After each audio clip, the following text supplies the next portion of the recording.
Bapa, ini kami umat-Mu Tuhan. Di pagi hari ini Tuhan, kami mau datang dan berserah di hadapan-Mu Tuhan.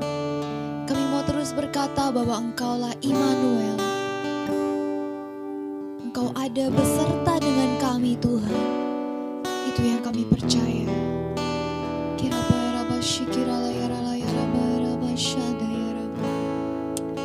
Bapakku datang dan berserah, ku nyatakan Kau yang berkuasa dalam gelap. Kau setia, Kau cahaya hidupku.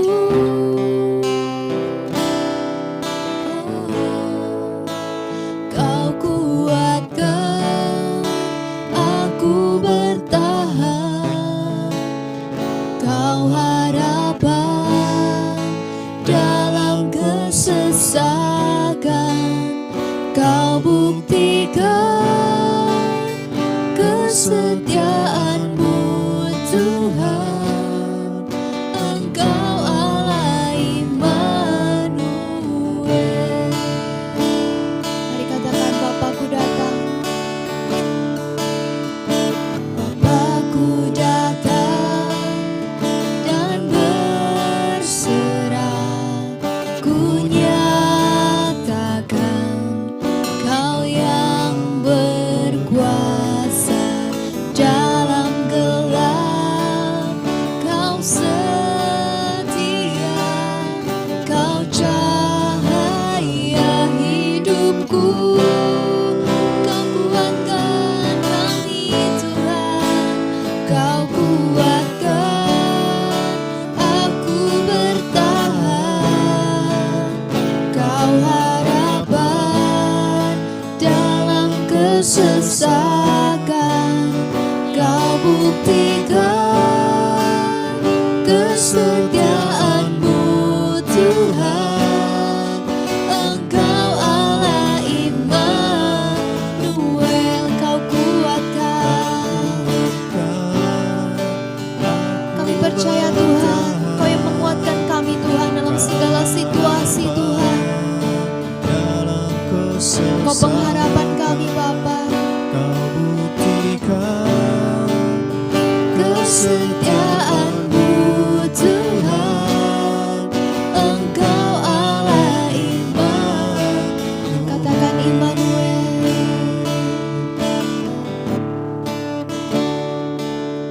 Immanuel, Immanuel.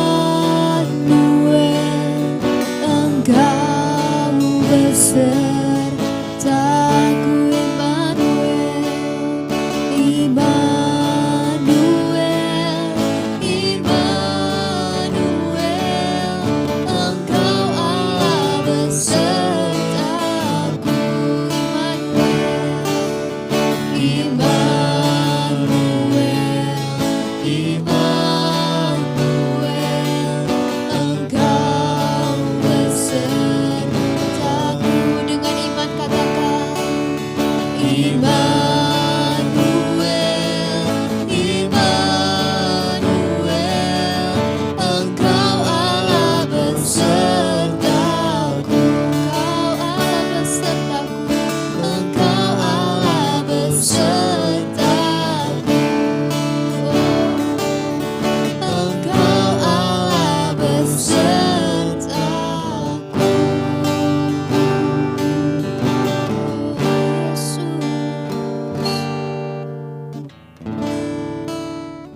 Shalom, selamat pagi saudara semuanya. Apa kabar? Saya percaya pagi ini berkat anugerah kemurahan Tuhan sekali lagi menyertai kita. Dan kita menyongsong hari ini dengan hari yang penuh keyakinan bahwa Tuhan bersama dengan kita. Amin. Berapa banyak dari Anda ingat kisah daripada Yunus, Nabi Yunus? Pada waktu Tuhan memerintahkan kepada Nabi Yunus untuk pergi ke sebuah kota yang besar, yaitu namanya Niniwe. Jarak kota tersebut dari tempat tinggal Nabi Yunus kurang lebih 500 kilo. Dan kemudian pada waktu dia mendengar apa yang diperintahkan Tuhan, dia sebetulnya melihat bahwa apa kepentingannya buat dia. 500 kilo pada masa itu tentunya cukup jauh ya. Sekarang juga kita tahu itu jarak yang cukup jauh. Kira-kira kepentingannya apa buat Yunus secara pribadi?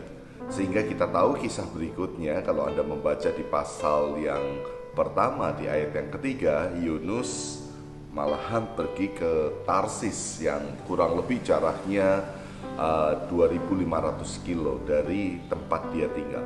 Tuhan perintahkan dia untuk pergi ke Niniwe yang jaraknya cuma 500 kilo. Ternyata dia menghindar tugas dari Tuhan dan dia pergi ke satu tempat yang jaraknya sangat jauh, yaitu 2.500 kilo, kurang lebih 5 kali lipat. Nah, saudaraku yang terkasih, hari-hari ini Tuhan ingin setiap dari kita betul-betul mengalami apa yang disebut pemulihan hati. Karena sebetulnya hanya karena hati yang pulih kita bisa melihat mujizat Tuhan. Hati yang pulih kita dapat menjadi pelaku daripada firman. Hati yang pulih membuat kita bisa tentunya sekali lagi menyelesaikan apa yang Tuhan mau.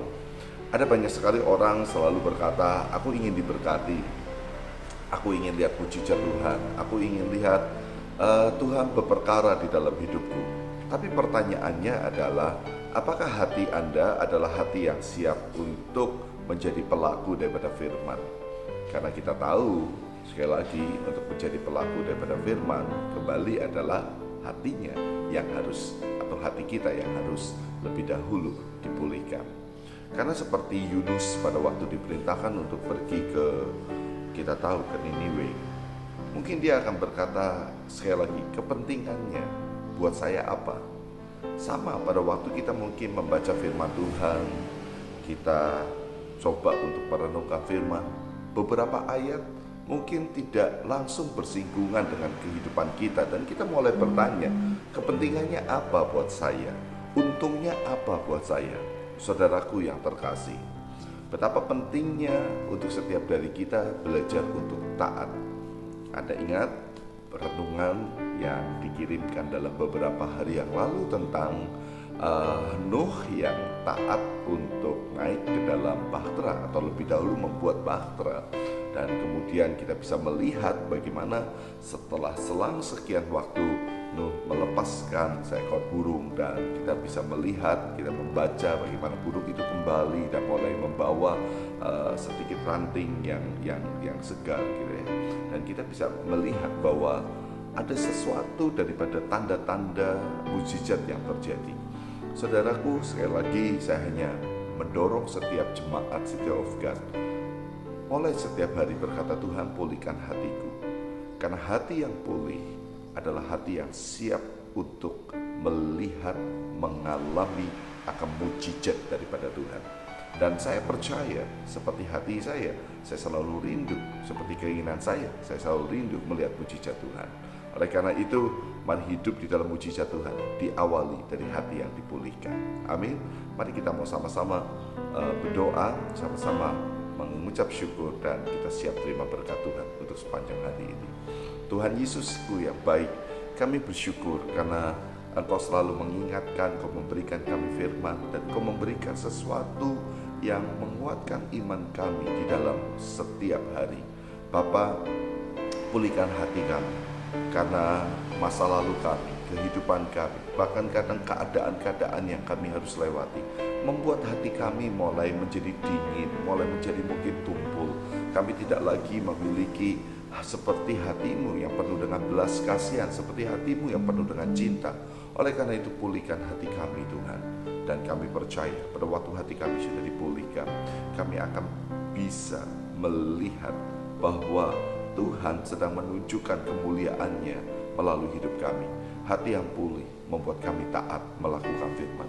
Hati yang pulih yang membuat kami memiliki belas kasih sehingga mujizat itu boleh terjadi. Terima kasih Bapak, sekali lagi biar anugerah-Mu menyertai kami semuanya, berkat-Mu menyertai kami. Di Diberkati jemaatmu hari ini dalam pekerjaan mereka, di dalam bisnis mereka, di dalam rumah tangga mereka. Anak-anak kami dipelihara di dalam pendidikan, di dalam studi mereka.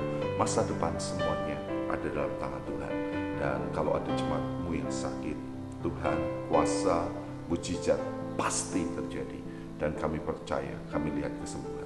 Terima kasih Bapak, ini doa kami. Di dalam nama Tuhan Yesus, mari jemaat kita berkata bersama-sama. Bersama dengan Tuhan, kami pasti melakukan pekerjaan yang besar. Yang diberkati katakan, amin.